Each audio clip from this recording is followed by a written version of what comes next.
NBA Today, presented by Navy Federal Credit Union. Doncic over to Hachimura.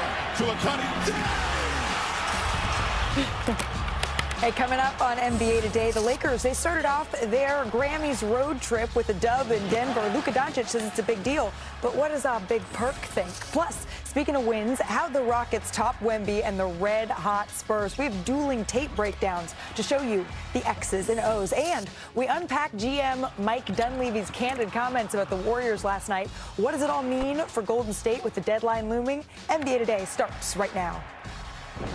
We begin our show with news out of the WNBA because the league just moments ago released the schedule for the upcoming seasons. And here is a couple of the notable matchups on deck this year. The Aces, they'll have ring night in a 2025 finals rematch. Paige Beckers, Caitlin Clark, they meet to open their 2026 seasons. And the expansion franchises, they make their debuts in Toronto and Portland here. But these games, they're being announced without a confirmation that games will actually be played. There is, as of where we sit right now, no collective bargaining agreement as negotiations continue between the league and Players Association. Now, I asked about the timing, and the league told me that they are releasing a schedule to, quote, be a key step to allow the essential planning for the year ahead, is what they are calling it. So our reporter, Alexa Philippou, our analyst, Shanae Agumake, join me now. Alexa, I want to start with you here, because now that we have these dates, it feels like the natural next question is, are the negotiations in a place where players believe these games will actually tip off as scheduled? Yeah, Malika, well, what I've heard is that there has been not a ton of progress since that last deadline where both sides allowed the CBA to expire. But I have heard a lot of sense from players that they do feel optimistic that a deal will be reached and the season will be held, even if we're not quite there yet. The two sides still are disagreeing when it comes to revenue share and what that percentage of revenue share should look like. I know we've talked before on the show about the difference between gross and net revenue that the sides are still being able to discuss. But also right now it sounds like there's just a standstill, and also just the way that this negotiations are going. The league, to my knowledge, has not responded to the Players Association's most recent proposal. That was from a few weeks to nearly a month ago. Okay. The league, on their part, feels like that proposal wasn't really inherently different from the PA's last proposal, and so didn't essentially warrant a response. But from the conversations we've had with players and just the sense around the league is that really when that deadline passed and the conversations around a free agency moratorium today, free agency the negotiations would have started if we were going by the old calendar. So there's just that little bit sense of restlessness of wanting a deal to get done and having the season proceed. Whether or not we're close to that or still a few weeks out, that remains to be seen. Okay, so a sense of restlessness is what you're saying. But Alexa, I am curious, why then, if there's optimism, there's hope this is going to get done, why still release the schedule? Is it because this is how it's been done in years past and you want to keep everything on time? Well, if you think about it, typically, historically, the league has released its schedule in really early December. One year was at the end of November, the last few years. And so this is later given that timeline, but they want to try and say, hey, this is an opportunity for teams, for fans, for our partners, for everyone to kind of get in a place where they can start plan things for next season. And so that is like a way to be able to do this. And they hope that that'll be able to stick to the timeline that they set out. Sure, because concerts have to use the same venues, that sort of thing. All right, that makes sense. Alexa, thank you very much. Shanae, you are so tapped into all of this. What's your reaction here to the WNBA schedule being announced? First of all, I'm just a fan of the WNBA. Yes. So, I love to see this. I love to already start building storylines in my head. To me, this is a good sign that the WNBA, the league, wants a season and feels like it can potentially be accomplished if they step to the table and sort of review what the players have presented. Because I do think I was joking, behind the scenes saying, we're in the world's longest staring contest right now. The players are staring, saying, hey, we gave you something, and now the league, it's their turn to really put the work in and say, hey, we are excited about the upcoming season. We believe that, stay ready so you don't have to get ready. We are going to book out these arenas because we know that hopefully you'll get there. But overall, I do think work needs to be done, but this is a good day for fans to be excited about the optimism that both sides really want this to happen. So we will take this as an optimistic view. If you want to FaceTime your sister, the president of the Players Association, later and get us her view, please let me I'm sure know she'll on be that happy. one. She wants good conversations about the W. Exactly. We want progress moving forward. All right, that's the calendar in the W, but on docket in the NBA, sis, it is Rivals Week. You got to build up that dislike for guys you're competing against. You can't be friends. You can't be cool with these guys. You can't admire them while you're on the court. The players don't like one another. Bishop's going to have to step in sooner or later. The cities don't like one another. Oh, there is bad blood brewing between these two teams. It's going to be poetic justice. Everyone on their feet. We got a battle. See you later. That's the creation rivalry.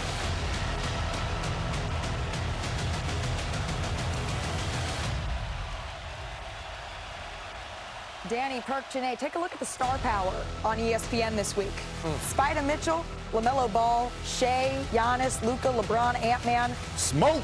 But a playoff rivalry, or at least a clash that we've been treated to the last couple of years. The Lakers and the Nuggets, they squared off in Denver last night here.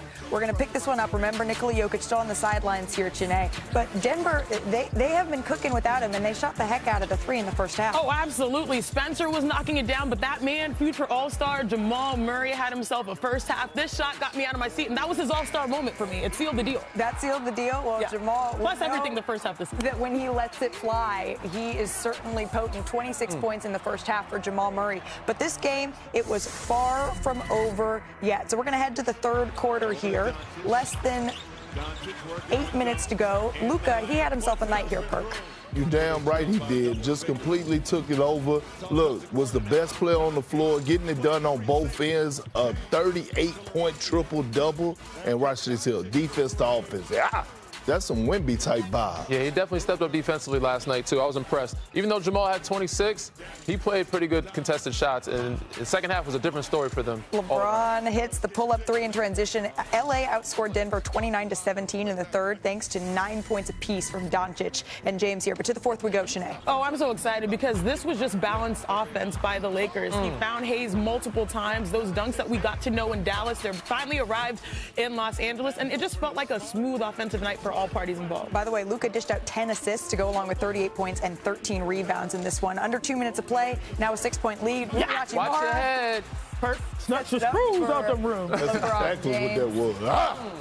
Los Angeles gets a tough win in the Mile High City, in large part thanks to Luka being locked in to start the Lakers' 8-game road trip. He got his 52nd career 30-point triple-double. That moves him just past Jokic for second most in NBA history, and just behind the Big O, Oscar Robertson. And don't look now, but back-to-back pretty good wins for the Lakers here against the Raptors, against the Nuggets. Perk, what are we supposed to take away from the stretch? You know, in my church, Lighthouse, you know what I'm saying, over there in Houston, Texas, they say come. Yep, Pastor Keon. Sorry, I haven't been in a minute. But look, they say come as you are. Damn it, Luka, come as you are. We gotta quit telling Luka to wear penny loafers, and we know he loves to wear Stacey Adams. What I'm saying is that we gotta stop asking him to be this defensive player when we gotta admire that he's one of the greatest scorers that this game has ever seen. He's a damn offensive juggernaut when it comes down to doing what he does on the offensive end. For sure. Career points per game, he's third behind Wilt and Michael Jordan. That tells you all you need to know. But yes, he does score, and sometimes his offense can be his defense. But last night, what helped him win the game was his defense. Right. Even though Jamal Murray had 26 at half, he was contesting shots. But the second half is what kind of changed the dynamic for them all around. Jamal Murray, 26 at half, 2 points in the second half. Lakers, totally different game for them in that second half. And it started with his intensity, obviously scoring, but defensively, deflections, they're trapping, throwing different things at Jamal Murray. But, the Lakers showed some character last night. I thought the game was over. The last 40 seconds of the first half, the train of events a lot of people did. Was 3 by Peyton Watson. Right. Reverse dunk Aaron Gordon, then a full court heave by Jamal Murray. I said this game's over. But for them to bounce back after that, I was very impressed with what they did in the second half. But do you know why Luka was locked in? It's because LeBron James was moving them puppies when he was switching out. You could see he was a man possessed. Now, we all know on this possession, this is offense here. This was the assist of the night, Rui Hachimura. Luka gets double teamed. He slips out Rui, and he finds LeBron. And what I love about this, I was watching this on my couch. I got up. I was like, oh, my gosh, the man is 41 years old, years young, and this, to me, was the dagger. But on the other end, what impressed me the most, look at this, y'all. Come on. on now. With ball watching Aaron Gordon. LeBron set the tone for plays like that on the other end. You guys saw how many times he switched down on Jamal Murray to really show his teammates, like, we need to be serious about defense. Yep. They are 25th or 26th defensively. That's what set the tone and gave them energy on the other end. And no matter who is on the floor or not having Nikola Jokic is a huge deal. But the Los Angeles Lakers, they have struggled against Denver. To get the win in Denver is big for this LA team. Let's stick in the West here, though. Head to H-Town. Let's go. That's where Wemby and the Spurs squared off against KD, Alperen Şengün, in a little Texas-sized showdown here in this one. Wemby warming up like this. He needed to do more of this in the game. More getting to the rack, a little less jump shooting. That was a big problem for them. Here, Wemby. Really inside. Someone said Nerf hoop. Yeah, somebody said hoop. daddy ball. Big daddy ball. And that was Clint Capella, by the way, 7'1". It wasn't just a small guard. Wemby, though, he was jump shooting a lot here in this game, Shanae. Yeah, you've got to have a mixed diet, because he's unstoppable downhill, but when he falls in love with that outside shot, it leads to fourth quarters that we will. But come on, man. Nasty. Play of the night. And one? Okay, so who can we get to sign up for the dunk contest? But that's a discussion for another day. Let's head to the fourth quarter now, because it felt like the Spurs should be in control of this game here, Danny. Yeah, Champagne shot the lights out first half. Second half, they just got ultra cold. I don't know what was going on. They shot more times than them. They turned the ball over less. Houston only won the free throw game by 5. So for San Antonio to lose this game, I was a little disappointed at immaturity. Oh, yeah, because here come the Houston Rockets. Kevin Durant letting the people know what he wants to see here. Yeah, better call timeout. That boy, Reed Shepherd. Reed Shepherd had the hot hand here. And so the Spurs clinging to a 1-point lead. Hey, not anymore. Shepherd gets the Rockets the lead here. And then under a minute left in the fourth, the Rockets lead by 2. Alperen Şengün muscling his way inside. Sanguini. Only you can get away with calling him that. Extra spice on it. The Rockets get the win, though. 111-106. Friends, they don't call Houston Clutch City for nothing. The Rockets, they overcame a 16-point deficit to shock the Spurs on Tuesday. Get this, Houston's largest comeback victory of the season. Entering the night, the Rockets were 0-6 when trailing by 15 or more this year. So, Shanae, Perk, what exactly fueled, excuse me. We from the south side, from the H. No, I'm sorry, you got 2 Houstonians here. And what did they do to fuel the win? It was their defense. It was their defense. You know what I love? When all-time great players like Kevin Durant, they don't run from the smoke. Yep. They go towards it. And I love it here because he had to match up with Victor Wembanyama, 6'11", technically 7 foot, going against 7'5". Here, no double team is coming. He said, I've got bad all by myself. He's going to do this one-on-one. He stays active. He strips him, forces a deflection. Wemby is able to recover it. It doesn't matter. He stays locked in, contests with his left hand, does not foul. They go the other way. That's how locked in. We talked about LeBron James doing it versus the Nuggets. Again, Kevin Durant. These are why teams are on the rise. Again, there are going to be multiple switches to try to get different people on him. But what the Rockets did was hold him to 24%. That is so rare because he was falling in love with the outside jumper.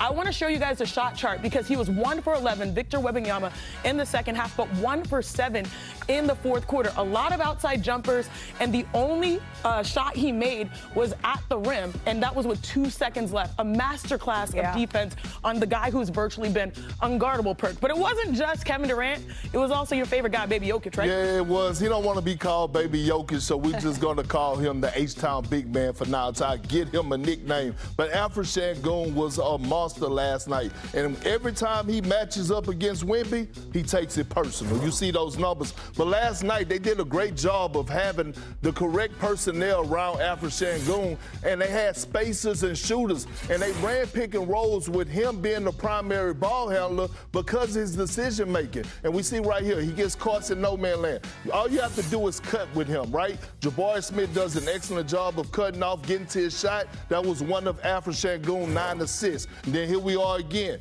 Again, spaces. You have Jabari Smith, Reed Shepherd, Kevin Durant. Now he's able to go to work, and now he hits you with that little crab dribble from the nail with that little chicken wing with the jump hook. That's Alperen Şengün. 20-point damn near triple-double last night. H-Town stand up. Well, the Rockets, they were on a little bit of shaky ground in the fourth quarter during their losing streak there. They really turned it around last night. And KD talked about it, Shanae, their execution on Victor Wembanyama. They wanted him to be forced to take jumpers, and they did just that. What did you see on the Spurs side, your old squad, Danny?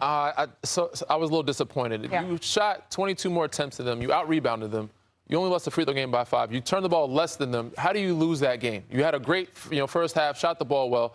Second half, you got to find a way to put teams away and not let them come back. And that's said, get in the paint, get into the free throw line, whatever it is you need to do. But you can't allow a team like this, if you're considered a contender and one of the top teams in the West, to come back and beat you when you're up 16 with that comfortable lead. Champagny played great. Wemby Castle in the first half was great. Second half, they just showed some immaturity and some inexperience, and that's why a lot of teams are not betting on them right now. You asked the question, how do you lose that game? Yeah. 2 words, Reed Shepherd. And I do think that's going to be the evolution for them. You need a little bit of the element of surprise. Sure. He came in, was a lightning bolt for them. So, but Victor has got to drive to the hoop. He can shoot that 3 ball. 3 words? Back to back. Back to back, Yeah, yes. 4 quarter legs got to. Okay, that's not 3 words. Okay, that's fair. All right, coming up, Mike Dunleavy, he delivered a bar and also a blunt message on the trade leverage that Kuminga has. We're going to break down what it says about the Warriors. Plus, speaking of trades, we need to speak about Giannis because his latest response to questions about where he wants to be in the future, it's turning heads. What could it mean for the Milwaukee Bucks here, Perk? We're going to get into it. And Baxter Holmes, he's here with explosive mission-packed night around the association. So what do you say, friends? Let's go coast to coast, or middle of the country is actually where we're going to start. Utah, Keontae George, he scored a career-high 43 points in the Jazz win over the Wolves. Perk, impressed by friend of the show, Keontae Cookin, or disappointed in the Wolves here? You know, a wise man told me it's not what you do, it's how you do it. And 43 points, it wasn't just the 43, it was the 43 to top Anthony Edwards 38, and not run from the smoke. That young man is special. The Utah Jazz has one in this 22-year-old stud. Well, you're going with Utah then. All right, on to Philadelphia. That's where Devin Booker poured in 27 points. Jalen Green, 12 points. The Suns get the win over the Sixers. Phoenix moves to 6th in the West. Are they going to be there at the end of the season? It's kind of tight. They have to stave off Minnesota, but I'm not going to lie. Their snapback game, because we were hard on the Suns last year, it's looking all right. Their snapback is looking good. Obviously, Devin Booker, but more importantly, I liked Mark Williams' highest percentage, field goal percentage, 65 to start through 41 games. They've got a lot of good things, especially with the culture reset, Dylan Brooks. Well, from Philly to Sacktown, Bam Adebayo. He recorded his first game, 25 points, 5 rebounds, 5 assists this season. You've been waiting to Hell do yeah, that. Bam. Danny, you want to see more from him? Yeah, absolutely. Say that again? Keep getting advice from Asia. Keep getting advice from D-Wade, putting up those numbers. This is the Bam we need to see for Miami to have a chance. Where's the lie? A top 6 seed. Wait, if he plays like this night in, night out, he is hooping. So they need to have him night in, night out. No Norm Powell, no Tyler Hero last night, but those guys will find ways to win, and it starts with Bam and his like energy. a franchise So we need player. more of this, Bam. All right, let's move on to the Bay Area. That's where Golden State took on the Raptors. By the way, Emmanuel Quickley had 40 points in this win, but Jonathan Kuminga back into the rotation here off the bench. He had 20 points in 21 minutes after not playing in the last 16 straight games. But it's what general manager Mike Dunleavy said before the game that has everyone's attention. Take a listen. Yeah, I mean, I think as far as the demand, I'm aware of that. I think when in terms of demands, when you make a demand, there needs to be demand on the market. So we'll see where that unfolds. I mean, I think if we're talking about trading draft picks that will be going out when Steph isn't here, it's going to have to be a player that we think will be getting back, that is going to be here when those picks are going out. So, and that player is going to have to be pretty impactful. So it would take a good amount, positionally, play style, archetype, all that. I leave it pretty broad and open. But if there's a great player to be had, we've got everything in the war chest that we would be willing to use. When you make a demand, there needs to be demand. Put it on a beat or on a I was going to say, they should have put it on the versus beat. Or on a Shai Gilgeous-Alexander Instagram caption. True. It could have been one of those two. But your reaction to that bar there for Mike Dunleavy. Well, how about this reaction? How about this? Put this on the shirt. Do your damn job. Yeah. How about that, Mike Dunleavy? Do your damn job. How about you do something? Actions over words. Can you make sure that you don't mess this up? Can you make sure that you go out and do something to put something around Steph Curry? Because the man is balling, all-star starter playing at an all-NBA level. Can you know Jimmy Butler? What you go do? While you sitting up here, coming at the microphone, that's the thing, all eyes on you. How about that? Didn't Tupac say that? That's another bar. Right there. Put that on I think it's all eyes on me. What you gonna do? That's some bars for you right there. Yeah. Yes. Okay, so this is my only issue with what he said. You can't hurt the product that you're trying to sell. Yeah. And I do believe the last 2 years, they have not really been as fair to Jonathan Kuminga, because I remember going back into a playoff series and before the game, you're not going to play. That affects a player's mental. Yep. You're having how many DMPs and we expect this out of you? It's been up and down. So I do think that they have hurt his value by handling the situation as such.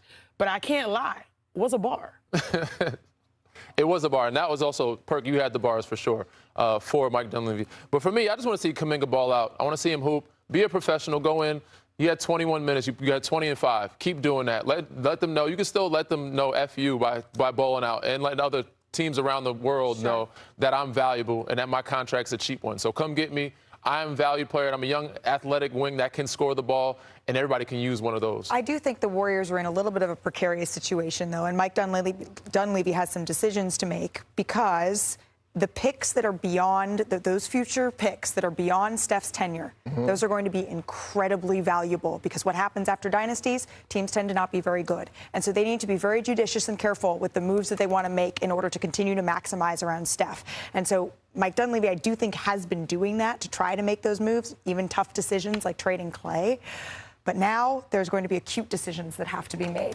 And there's also acute decisions that need to be made in Milwaukee. Because Giannis's new comments, Perk, on his future with the franchise, they have raised eyebrows, yes, again, around the league, just as the NBA's hottest team is rolling into town as well. And then the stunning report of dysfunction that led to the sale of the Lakers and the tension that's quietly grown between their biggest star and the top of the organization. Plus, Donovan Mitchell leads the Cavs into Charlotte. And if you think that sounds like, oh, that's just a walk in the park, remember, Charlotte beat them last month. So we're going to get you set for that one. Today, presented by Navy Federal Credit Union. I feel great. I don't know, for some reason I enjoy being the villain this year. You know, it makes me hungry when I play. It doesn't matter.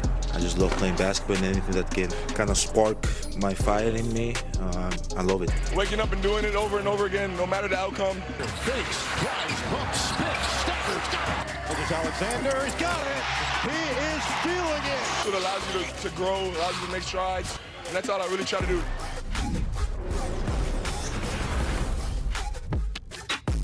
So the Thunder and the Bucks, they met in the NBA Cup championship game last season. Milwaukee won that one. But then these two franchises, Perk, they've kind of gone in opposite directions. The Thunder, you're wearing their jacket because they're the reigning champs. The Bucks, they're currently outside the play-in picture looking in. So we know this whole life is consistent thing, right? His game is consistent too. Shai Gilgeous-Alexander, 114 straight 20-point games. Consistent. The only player with a longer streak, guys, of course it's Wilt at 126. So SGA could get a little closer. Right? Yeah. SGA gets the headlines. The Thunder defense, though, that's their calling card. OKC leads the league in points allowed, field goal percentage, and points off turnovers, to name a few. And they're led by DPOY favorite Chet. And then the Bucks, we know their universe, it orbits around Giannis. He's been in and out of the lineup this season. He's had a couple of injuries. He's on a minutes restriction. That has led to lower numbers, but still no shortage of questions on Giannis's future. How confident are you you'll finish the season with the Bucks? I don't know. I take it day by day. He said, I don't know. I take it day by day. God, how do you interpret that? A lot of uncertainty, which is not good for the locker room or your teammates. Right. I've been a part of many locker rooms where guys wanted out. Kawhi Leonard wanted out. James Harden, Ben Simmons. To think it was you? Maybe it might have been. It might have been. But yeah, being a part of the locker room where you're not sure if your superstar player wants to be there or if he's going to show up. But he is a professional, so I give him that. He does show up night in, night out, and gives his 110%. But not knowing where his mind is or where he wants to be, it leaves some weird air and tension in the locker room, which you don't want. So this could be a distraction. You having to answer questions for somebody else. Obviously, he's still in the media and talking, but there are going to be questions all around you. Everybody else in the locker room is going to be asked about Giannis. What do you think about Giannis? How's your relationship with him? And you're going to be answering questions for a man that you're not his assistant. You don't care to answer these questions, but you just want to play ball and hoop with him. And he's a great player. So yeah, I'm not a very big fan of that response, but again, I know Giannis will show up night in, night out and play his hardest because that's what he does. Well, I mean, we all know that, but let's just keep it real. Okay. He has one foot in the grave and another on the banana peel. That's what those comments say. Where do these quotes come from? No, I'm just saying. This is like his fifth time. Yeah, when you talk about day to day, that means that it's a lot of uncertainty. That at any given moment, we could hear the news that Giannis requests a trade. Now, again, he got me all over the place because I'm texting with Doc.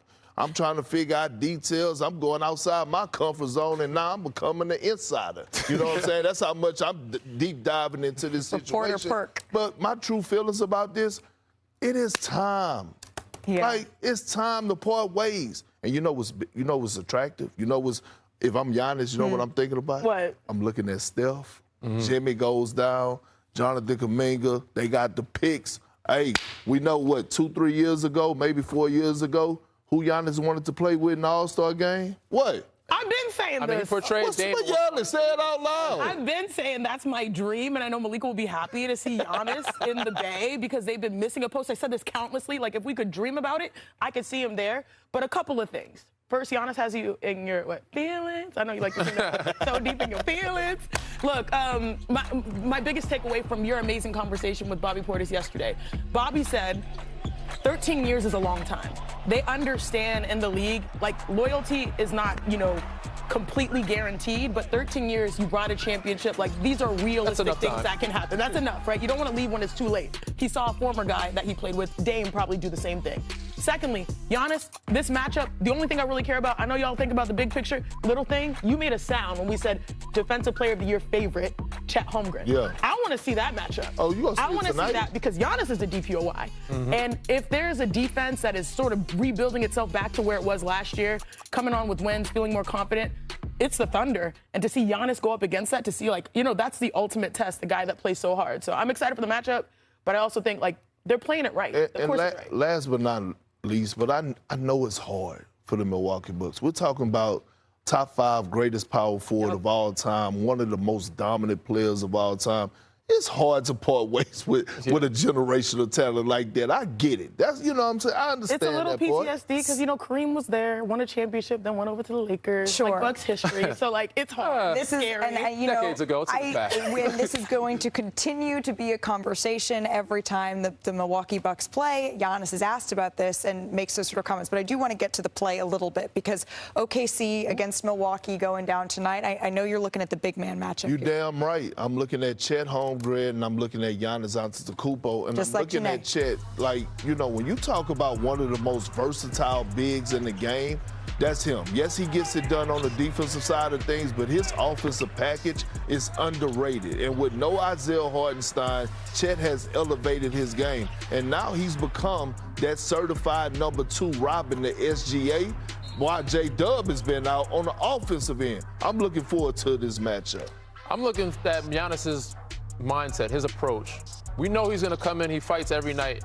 But if he's got one foot in the grave and one foot on the banana peel, you're more likely to give up or quit earlier in the game. So if he continues to fight throughout, I said there's only but so much a guy can take, right? But if he sees that they're not playing well and they're getting booed at home, if they're down by big numbers at halftime, I could see him quitting. If he's quitting, that means he might be actually stepping up and saying with his chest that he wants to get traded sooner than later. I'm sorry. I've never known Giannis to give up or quit when there are minutes on the clock. But I will say this. This game tonight, if the Thunder smoke the Bucks, this could be the breaking point for Giannis. And if he gets booed at home again? All right. We got 2 excellent games on our air tonight on ESPN tonight. So it's time now for Shoot Your Shot. It's brought to you by DraftKings Sportsbook. Let's start with Bucks OKC. Shai Gilgeous-Alexander, Perk. That's all me right there. You take over. All me, baby. That's over for Shai. Over for Evan Mobley, 18.5. I think he's going to do his thing against Charlotte. And Knipple. Knipple. Yeah, I want to see you here say his name one time. Yeah, he's what was that? Knipple. Yeah, you can do it, right? Knipple. Yeah. All right, on DraftKings Sportsbook. He didn't want to say it. New customers bet $5 and can get $300 in bonus bets if your bet wins. Download the app and use the promo code SCREENTIME when you sign up. Perk, I checked with Bobby Marks for you. Unless they trade Jimmy and the 4 first, that's the only way they can get Giannis. All right, coming up here on NBA Today. Baxter Holmes, he joins us to discuss the Lakers. Like your whole future, that's what you're waiting on. Don't come in there. It's a dream. Federal Credit Union. The Los Angeles Lakers, they have become one of the most recognizable franchises in all of sports, built on the vision of Dr. Jerry Buss to not only be Showtime, but to also be a family business. But Baxter Holmes, he has new details on the infighting that created a poisonous rift that was so deep. The 6 Buss siblings, they sold one of the most valuable franchises in the history of professional sports. Breaking news. The Lakers, they made history today, and they didn't even play. On June 18th, 2025, the Buss family agreed to sell majority ownership of the Los Angeles Lakers to billionaire Mark Walter, valuing the franchise at $10 billion. But behind the sale of the NBA's crown jewel were years of Buss sibling chaos. The Buss era began in 1979 when Jerry Buss bought the Lakers and built an empire. Showtime in the 1980s and Shaq and Kobe in the 2000s. 10 championships, 32 playoff appearances in 34 years. Buss ran the Lakers as a family business. All 6 children, Johnny, Jim, Jeannie, Janie, Joey, and Jesse, held roles, and his dream was that it would stay that way. But before Buss died in 2013, he voiced his fear. The team could tear his kids apart. Johnny Buss recalled his father asking whether they should sell early to avoid, quote, a lot of infighting. 31 years separated the oldest sibling from the youngest. 4 had one mother, 2 had another. But the family trust gave each equal ownership, and they chose to keep the team. Jeannie was put in charge. I will do whatever I can to ensure the success of Laker basketball, whatever it takes. But their father's warnings proved true. Since Jerry's death, division and dysfunction defined the franchise. In 2017, Jeannie fired her brother Jim as president of basketball operations. Jim and Johnny then explored a legal move to challenge her authority. Jeannie responded with a lawsuit and a restraining order and won. The Lakers declined to comment for this story, but team insiders say Jeannie changed over the years, increasingly consumed with defending her leadership. Sources say she also grew frustrated with LeBron James, his ego, his agency Clutch Sports' influence, and what she viewed as a lack of gratitude after the team drafted his son Bronny in 2024. Those sources say Jeannie even weighed skipping LeBron's contract extension and trading him. By 2024, her youngest brothers, Joey and Jesse, wondered if Jeannie might sell. They hatched a plan to keep the Lakers, one they believed honored their father's wishes. But in 2025, Jeannie told her siblings of Walter's offer, a deal that would net each of them nearly $500 million after taxes. And people in Jeannie's inner circle, sources say, stood to make millions in bonuses. The deal closed in late October. Weeks later, Jeannie fired her siblings and remained the team's governor. Now, the Lakers move forward under new majority ownership, but the family remains fractured. As Jeannie Buss told ESPN, I don't think my dad would be happy with the way things just went down. Not at all. That's really just the tip of the iceberg of this piece that our senior writer Baxter Holmes wrote, and he joins us now. Baxter, can you paint a picture for us of just how vicious things got leading up to the sale between Jeannie Buss and the rest of the Buss siblings? One of the things that stuck with me, to answer your question, dates back to 2019. This is when the Lakers acquired Anthony Davis in a trade. And on that day, I was told Jeannie Buss and Jesse Buss, her younger sibling, spoke over the phone. And for whatever reason, I was told she brought up this alleged promise that had been made years earlier by Dr. Buss with her mother, Joanne, that he would never have kids with anybody else. And for whatever reason, she brought this up on this phone call, sources tell me, and said to Jesse, you should have never been born. Word about this made the rounds in the organization, and as one source told me, that marked the beginning of the end. Yeah, that comment struck me when I wrote it. Read it. There were several times as I was reading your piece that you sort of have to pause and say, whoa, okay, this is a lot here. In some ways, it feels like an episode of Succession that is playing out in real life. But the sale, it centers around Mark Walters coming to Jeannie Buss and having this $10 billion offer, right? But there's some reporting notes that draw new attention for the stakeholders on how that went down and maybe draw some suspicion. Why is that? I think some of the siblings, according to sources and even some talks with Johnny and Jeannie, were wondering a little bit about whether there was a private negotiation that Jeannie had with Mark Walter.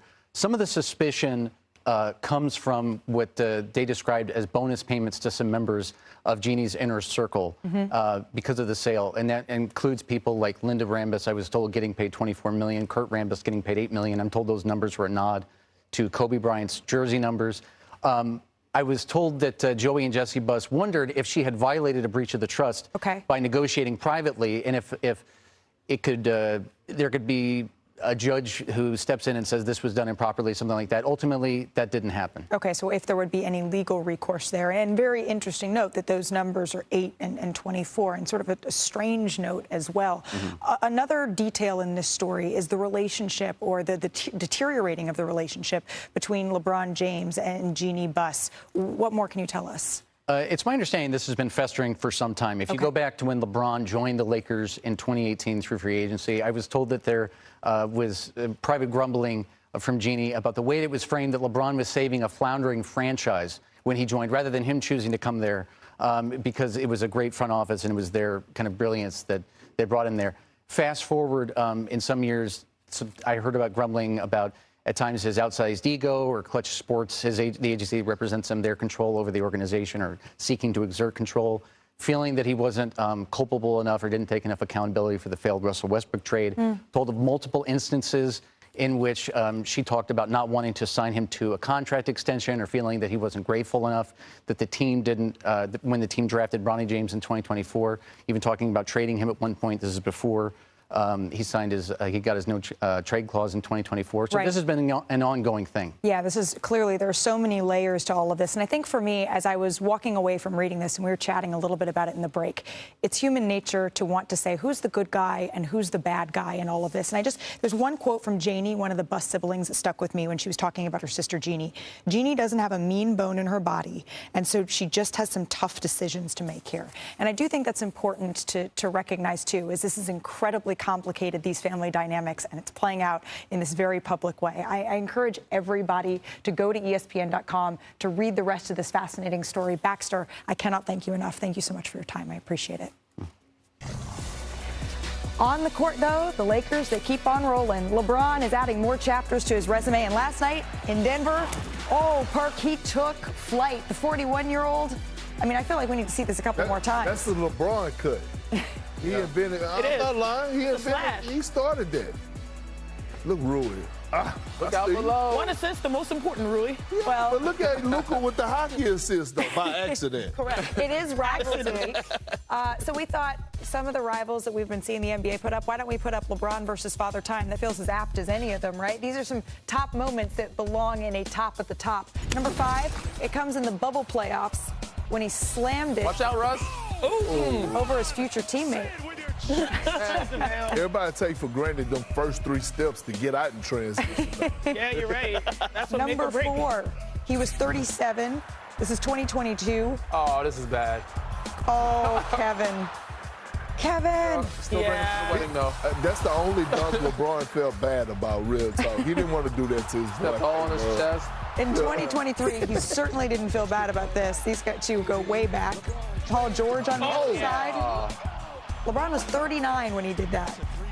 Straight face. All Terminator. Business. All business. Tried to get out the way last second. Too late. At number 2, this is exactly a year later to the day. He gets fed. Oh, my God. Ceiling fan or windmill, Perk? That was a little ceiling fan, but it was in traffic. With the left? Ceiling fan? I think at 40. On a young fella, wasn't a fool. You know? At 40, that may be all you're going to get. All right, this is last month. Off the 2 feet. The poster on Luke Cornett. Poor Luke, what did he do to you? Yeah, and then scream at him. He turned 41 20 days later. Perk, what did you do 20 days before you turned 41? Eat. A whole lot of arm curls. That's Perk's Rivals Week. Our Rivals Week, it rolls on Saturday on ABC in the app. Knicks Sixers starts the day at noon. Warriors Timberwolves, always a fun matchup. And then the Lakers and the Mavs. Luka back in Dallas. Ernie, Kenny, Charles, Shaq. They're going to get you ready at 5:30 Pacific, 8:30 Eastern. And they'll be back after the game to break it all down. Coming up, LaMelo Ball has the Hornets stinging their competition. Can he lead Buzz City to the next level? Our panel weighs in on tonight's Cavs matchup right here on ESPN.